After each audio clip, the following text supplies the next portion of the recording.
ఇవాళ ఒక్క నెలకు ఎట్లా ఇబ్బంది అవుతున్నారు, ఎట్లా ఇబ్బంది అవుతారు, ఎట్లా కోట్లు వస్తాయి. ఇదంతా ఏంటంటే మరి ఇన్ని ఇస్తే మరి ఇదే బల్మూరి వెంకట ఆ రోజు చెప్పినప్పుడు మరి నిరుద్యోగులకు కాంగ్రెస్కి ఏం సంబంధం, మాతోటి బస్ యాత్ర ఎందుకు చేపించారు వీళ్ళు? మరి ఆ రోజు కాంగ్రెస్ వాళ్ళు మరి ఆ రోజు సోయలేదా రేవంత్ రెడ్డికి? మరి ఆ రోజు ఏఐసిసి అజయ్ కుమార్ సార్ సోయలేదా? వీళ్ళ కాంగ్రెస్ వాళ్ళకి సోయలేదా? రేపు కాంగ్రెస్ వాళ్ళు అంటారు మీరే కదా ఏఐసిసి నుంచి 27 లక్షలు అలొకేట్ చేసింది. అంటే మొన్నటిదాకా ప్రతిపక్షాలు మేనుకున్నాయన్నారు, ఇప్పుడేమో ఇన్స్టిట్యూట్లు మేనకాలు ఉన్నాయని చెప్పి ముఖ్యమంత్రి అంటున్నారు. రేపు ఇన్స్టిట్యూట్లు అంటే వెళ్ళి మీడియా వాళ్ళే నడిపిస్తున్నారు అంటారు. ఈ మిర్రర్ టీవీ ఉంది, సిగ్నల్ టీవీ ఉంది, వాహిని టీవీ ఉంది అంటారు, అన్ని టీవీలు ఉన్నాయంటారు. అన్ని మరి మీ వెనక ఈ టీవీలు ఉన్నాయా? మరి మీ వెనక మీ ప్రభుత్వాన్ని వీళ్ళు నడిపిస్తారో చెప్పరి. మరి వీళ్ళు ఎందుకు మమ్మల్ని చూపించట్లేరు? మరి వీళ్ళకందరికి యాడ్లు ఇచ్చి మరి ఇంత పెద్ద యాడ్లు, ఈరోజు ఇంత పెద్ద యాడ్లు, ఎన్ని లక్షల యాడ్లు. మరి మీ ప్రభుత్వానికి వీళ్ళు యాడ్లు ఇస్తుంటే ఈ డబ్బులతో మీరు నడుపుకొని మళ్ళీ మీరు వాళ్ళకి యాడ్లు ఇస్తున్నారా? ఇది కూడా చెప్పాలి కదా. ఇలా నిన్న మా సమస్యలు నిన్న మా చెల్లెలను మమ్మల్ని మీ జర్నలిస్టులను అందరిని కొడితే ఇది జర్నలిజమే కదా. మరి ఇది ఏ జర్నలిజం? ఇక్కడ ఎక్కడన్నా మీ జర్నలిస్టులది ఇది మెయిన్ పేపర్లో ఉండాలి కదా.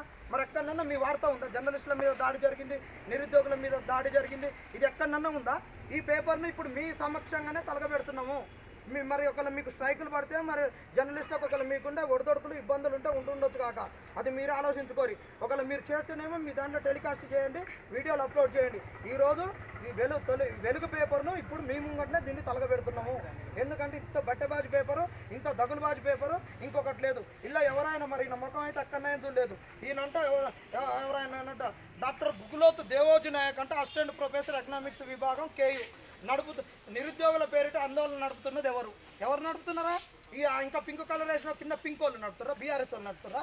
అంతేందుకు సిగ్గు లజ్జలు ఏమన్నా ఉండాలి మీకు ఈ పదజాలం మాతో ఉపయోగిస్తేందుకు? మరి మీరు ఆ రోజు మాకు బస్ యాత్ర చేపించినప్పుడు మరి మిమ్మల్ని ఏమనాలి?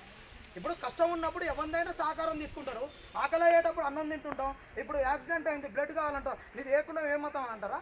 ఇప్పుడు వాడిని వద్దనే కదా ఒడగొట్టింది. వీళ్ళందరూ ఈ చెల్లెళ్ళు, ఈ అక్క చెల్లెళ్ళు అందరూ కూడా వాళ్ళ అమ్మమ్మలు, అక్క చెల్లెళ్ళు అందరికీ కాళ్ళు పట్టుకొని రేపు మాకు ఉద్యోగాలు వస్తేనే మాకు పెళ్ళిళ్ళు అయితే మమ్మల్ని ఇంతవరకు చదివిపించారు, మీ తల్లిదండ్రులకు మేము భారం కావద్దు, మేము ఆర్థిక స్వావలంబన సాధించాలి, ఉద్యోగం వస్తే మా బతుకులు మారితే మాకు పెళ్లి భారం కాదు అని వరకట్న బాధ ఉంటుంది అనేటటువంటిది ఈ చెల్లెళ్ళందరూ ఆలోచించి ఉద్యోగాలకు ప్రిపేర్ అవుతారు. మరి వాళ్ళందరికీ ఎందుకు ఉద్యోగాలు ఇవ్వట్లేదు? ఎందుకు స్కిల్ డెవలప్మెంట్ చేయట్లేదు?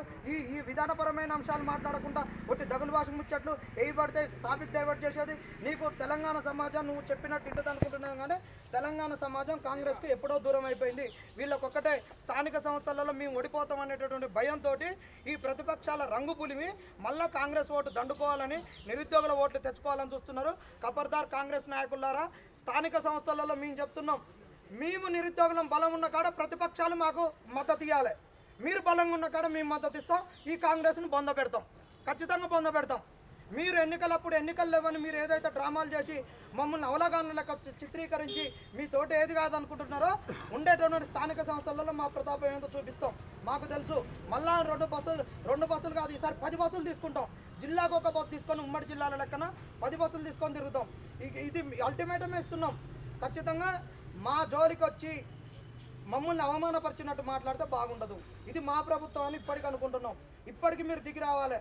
ఇటు జనార్దన్ గారు మాట్లాడుతుండు, వీని వెనక బీఆర్ఎస్ వాడు ఉన్నాడు, వాడు నడుపుతున్నాడు.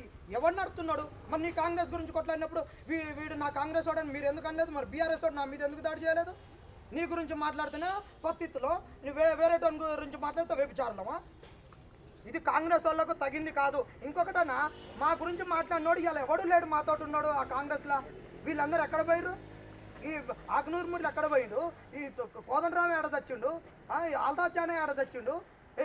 ఇంకా నిన్న కాక మొన్న వచ్చింది ఆ రియాజ్కు మా వాళ్ళ పదే వచ్చినాడు కదా, ఈయన ఏడ చచ్చిండు? ఆయన రోజు ఒకటి లీకులు ఇస్తాడు. వీళ్ళకి అసలు దిమాకుందో లేదో, ఒకరోజు పోస్ట్ పోన్ అవుతుంది అంటారు, ఒకరోజు చర్చలు జరుపుతారు అంటారు, ఒకరోజు ఏమో సానుకూల దృక్పథం ఉందంటారు, ఒకరోజేమో ఇక వెబ్ నోట్ వస్తుంది అంటారు. ఆ టీజీపీఎస్ మాది ఏది నమ్మకం అంటాడు, మేము ఇయ్యలేదు అఫీషియల్గా అంటాడు. వీళ్ళు అమ్ముకున్నారు. ఖచ్చితంగా ఇది చెప్పి ముగిస్తాం. మేము అడగక ముందుకే నోటిఫికేషన్ ఎందుకు రద్దు చేసినావు? కోర్టు నిన్ను రద్దు చేయమని లేదు. ఎందుకు నోటిఫికేషన్ రద్దు చేసినావు? గ్రూప్ 1 60 పోస్టులు ఇచ్చినావు, ఎందుకు ఇచ్చినావు? మేము అడగక ముందే 2 రోజులు డేట్ ఎక్స్టెండ్ చేసినావు. 1,60,000 పైచీలకు అప్లికేషన్స్ వచ్చినాయి. మరి మేము అడుగుతున్నప్పుడు మరి పోస్టులు ఎందుకు పెంచట్లేవు? మేము అడుగుతున్నప్పుడు డేట్లు ఎగ్జామ్ ఎందుకు పోస్ట్ పోన్ చేయట్లేవు? నువ్వు గతంలోనే పోస్ట్ పోన్ చేసినావు.